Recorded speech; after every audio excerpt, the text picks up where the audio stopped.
1.5 കിലോയിലധികം കഞ്ചാവ് റോഡരികിൽ നിന്നും ഉപേക്ഷിച്ച നിലയിൽ കണ്ടെത്തി. അടിമാലി നാർക്കോട്ടിക് എൻഫോഴ്സ്മെന്റ് സംഘമാണ് കഞ്ചാവ് കണ്ടെത്തിയത്. സംഭവത്തിൽ നാർക്കോട്ടിക് എൻഫോഴ്സ്മെന്റ് സംഘം അന്വേഷണവും ആരംഭിച്ചു.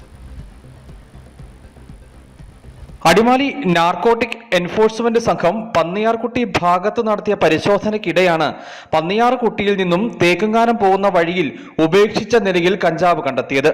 കഞ്ചാവ് വിൽപ്പനയുമായി ബന്ധപ്പെട്ട് രാജാക്കാട് മേഖലയിൽ എക്സൈസ് സംഘം പരിശോധന ശക്തമാക്കിയിരുന്നു. കഞ്ചാവ് കണ്ടെത്തിയ സംഭവത്തിൽ എക്സൈസ് സംഘം അന്വേഷണം ആരംഭിച്ചു. Assistant excise inspector Dileep NK, civil excise ഓഫീസർമാരായ സുരേഷ് KM, അബ്ദുൽ ലത്തീഫ്, ധനീഷ് പുഷ്പചന്ദ്രൻ, യദുവംശരാജ്, മുഹമ്മദ് ഷാൻ, ബിബിൻ ജെയിംസ്, വനിതാ civil excise officer Simi Gopi, Nithin Johny എന്നിവരടങ്ങുന്ന സംഘമാണ് കഞ്ചാവ് കണ്ടെത്തിയത്. News bureau, Adimali.